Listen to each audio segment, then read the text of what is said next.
Horror कहानियां थी। चुड़ैल पार्ट 1। ऊंची ऊंची पहाड़ियों और घने जंगल से घिरा हुआ भैरवगढ़ गांव काली पहाड़ी के ठीक पीछे था। काली पहाड़ी यानी मौत का घर। भैरवगढ़ गांव तक पहुंचने का रास्ता बेहद दुर्गम था। लगभग 24 घंटे घने तूफान और तेज हवाओं की वजह से वहां के वीराने माहौल की कहानियां लोगों के दिलों को दहला देती थी।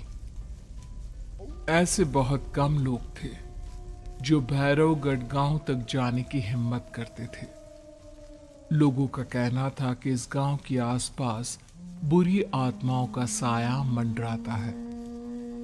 गांव के रहने वाले लोगों ने वैसे तो अपनी आंखों से किसी बुरी आत्मा या साये को नहीं देखा था, लेकिन गांव का बच्चा बच्चा इस बात को महसूस कर सकता था कि गांव के ऊपर कोई तो खौफनाक साया मंडरा रहा है। और उसकी वजह ये थी कि उस गांव में जैसे ही कोई लड़का 18 साल का होता, उसके 18वें जन्मदिन की रात ठीक 12 बजे अकस्मात उसकी मौत हो जाती। हर बार ये मौतें बड़े ही रहस्यमयी ढंग से होती और इस बार सरपंच सुमेर के बेटे को 18 साल होने में अब बस 15 दिन बाकी थे। अजी सुनते हैं, हमारा बेटा भी कुछ दिन बाद 18 साल का हो जाएगा। कहीं वो डायन उसे भी खा गई तो। कैसी बातें कर रही हो? जब वो इस गांव में ही नहीं है तो कोई भी डायन या बुरा साया उसका कैसे कुछ बिगाड़ सकता है? उसे कुछ नहीं होगा। हाँ, जानती हूँ। आपने उसे पढ़ाई के बहाने इस गांव से बाहर निकाल शहर भेज दिया है, लेकिन ये भी तो सच है ना कि वो बार बार यहाँ आने की जिद करता रहता है।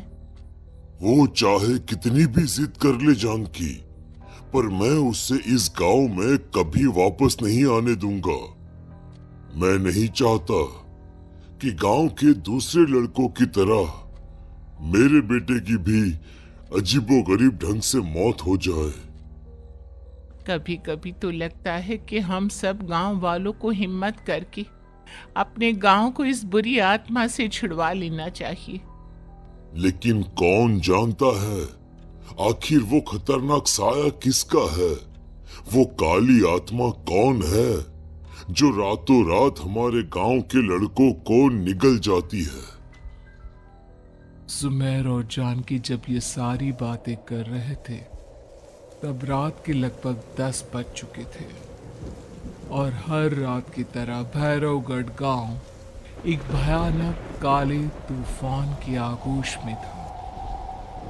बाहर चल रही तेज हवाएं और बारिश के बीच कभी कभी ऐसा लगता जैसे कोई बुरी तरह से चीख रहा है। किसी के तड़पने और चीखने की आवाजें गांव के कानों में बार बार टकराती, पर वहां रहने वाले किसी भी औरत या आदमी के अंदर इतना साहस नहीं था कि वो अपने घर से बाहर कदम रख के उन आवाजों तक पहुंच सके। सो जाओ जानकी और घर के खिड़की दरवाजे कसकर बंद कर दो। अब जानकी सब खिड़कियां ठीक से बंद करने ही लगती है कि तभी उसे अपने घर के दरवाजे पर जोर जोर से खटखटाने की आवाजें सुनाई देती है। इन आवाजों को सुनकर जानकी और सुमेर के चेहरे डर से पीले और हाथ पैर ठंडे पड़ जाते हैं। जानकी, जानकी, इतनी रात कौन होगा? पता नहीं, ऐसा लग रहा है कोई बुरी तरह से दरवाजा खटखटा रहा है। अरे हाँ, पर किसी की आवाज भी तो नहीं आ रही। क्या करूं? दरवाजा खोल लूं या नहीं? कहीं ऐसा ना हो कि किसी को हमारी मदद की जरूरत हो।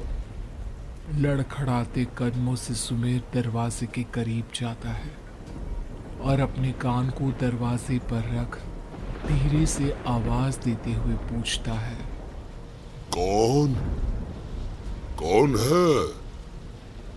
कौन है वहां? तभी एक बेहद डराने वाली आवाज उसके कानों से टकराती है। दरवाजा खोलो, दरवाजा खोलो, वरना आज की रात इस गांव में कोई जिंदा नहीं बचेगा। मैं जानती हूँ तुम्हारा बेटा 18 साल का होने वाला है। अगर उसकी जान की जरा भी परवाह है तो दरवाजा खोल दो। इस आवाज को सुनते ही सुमेर घबराकर पीछे हट जाता है और जानकी को पूरी बात बताता है। कहीं वो डायन हमारे घर तक तो नहीं पहुंच गई। अब हम क्या करेंगे? मुझे दरवाजा खोलना ही होगा जानकी। मेरे पास अब कोई रास्ता नहीं है। इतना कहकर सुमेर डर से अपनी दोनों आंखें कसकर बंद करता है और कांपते हाथों के साथ झटके से दरवाजा खोल देता है। तभी किसी के जोर से हंसने की आवाज सुमेर और जानकी को सुनाई देती है। उस आवाज को सुन दोनों दरवाजे की तरफ देखते हैं और सामने अपने बेटे राहुल को खड़ा देख दंग रह जाते हैं। राहुल के हाथ में उसका मोबाइल होता है जिसमें से वो आवाज बज रही थी। ये क्या मजाक है? और तू यहाँ? तुझे मना किया था ना गांव में आने को। समझ में नहीं आता क्या? 18 साल का होने वाला है तू। माँ, आप लोग भी पता नहीं किन अंधविश्वास भरी बातों पर भरोसा करते हैं। क्या मैं अपने घर नहीं आ सकता? आप लोगों से नहीं मिल सकता? देख बेटा, हमने तुझे किसी वजह से ही इस गांव से दूर रखा था और यहाँ आकर तूने अच्छा नहीं किया। चल, मैं तुझे अभी के अभी वापस शहर छोड़कर आता हूँ। ओफो पापा, आप बेकार की बातों से परेशान हो रहे हैं। बाहर इतना तेज अंधड़ तूफान चल रहा है, कहीं जाने की जरूरत नहीं है। मैं बस आप लोगों से मिलने आया हूँ, कुछ दिन रहकर चला जाऊंगा। दिमाग खराब हो गया है इस लड़के का। नहीं जानता कि इस गांव में ये सुरक्षित नहीं है। किसने कहा था तुझे यहाँ आने को? ये आवाजें सुन, बाहर से जो आवाजें आ रही है तुझे सुनाई नहीं देती क्या?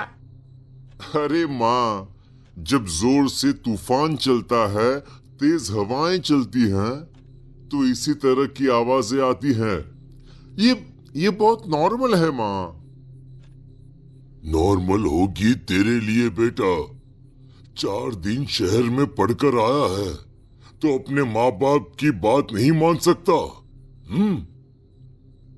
माँ, मुझे अभी बहुत जोरों से भूख लगी है। पहले कुछ खिला दो, और रात भी बहुत हो गई है। हम इस बारे में कल बात करते हैं, ठीक है? राहुल की वापस आ जाने से जानकी और सुमेर की आंखों की नींद उड़ गई थी। खाना खाने के बाद राहुल तो अपने बिस्तर पर जाकर सो गया, लेकिन जानकी और सुमेर पूरी रात उसके कमरे के बाहर पहरेदारी करते रहे। उन्हें पल पल इसी बात का डर था कि कहीं उनके बेटे को कुछ हो ना जाए। रात बीतती है, सुबह का सूरज निकलता है। अब जैसे ही वो राहुल को नींद से जागते देखते हैं तो उन दोनों के दिल को सुकून मिलता है। अरे माँ, पापा, आप अभी तक यहीं बैठे हैं? क्या पूरी रात सोए नहीं? जिनकी जवान बेटी की जान को खतरा हो, उन माँ बाप को नींद नहीं आती बेटा। अब तू वापस शहर चला जा। देखो माँ, मैं किसी जरूरी काम से इस गांव में आया हूँ, और वो काम पूरा होने के बाद मैं खुद यहाँ से चला जाऊंगा। काम? गांव में तेरा क्या काम है? पापा, मैं बचपन से ही इस गांव के बारे में बेहद डरावने किस्से सुनते आया हूं। इसीलिए अब मैं उन्हीं किस्सों के ऊपर डॉक्यूमेंट्री फिल्म बनाऊंगा।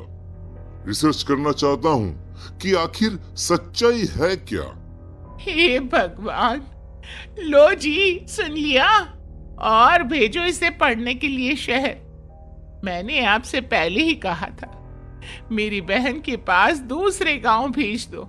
ना ये शहर जाता और ना उल जुलूल की बात इसके दिमाग में आती। जानकी और सुमेर राहुल को समझाने की बहुत कोशिश करते हैं, पर वो किसी की बात नहीं सुनता और अपना कैमरा लेकर गांव की पास वाली काली पहाड़ी की तरफ निकल जाता है। अब राहुल जैसे ही काली पहाड़ी पर पहुंचता है, उसकी नजर पहाड़ी के ठीक बीचों बीच बनी एक पुरानी झोपड़ी पर पड़ती है। यहाँ भी कोई रहता है क्या? ये इंटरेस्टिंग होगा। राहुल की आवाज पहाड़ों से टकराकर उसके कानों में सुनाई दे रही थी। उसने चारों तरफ का नजारा देखकर वहां की तस्वीरें अपने कैमरे में उतारना शुरू कर दिया। तभी अचानक राहुल ने अपने कैमरे में खींची हुई तस्वीर को जूम करके देखा और उसमें उसे जो नजर आया वो देखकर राहुल के होश उड़ गए। क्या सचमुच उस गांव के ऊपर किसी बुरी आत्मा का साया था? क्या राहुल की जान बच पाएगी? क्या देखा था राहुल ने उस फोटो में जिसे देखकर वो दंग रह गया? इन सवालों के जवाब जानने के लिए देखिए इस कहानी का अगला भाग।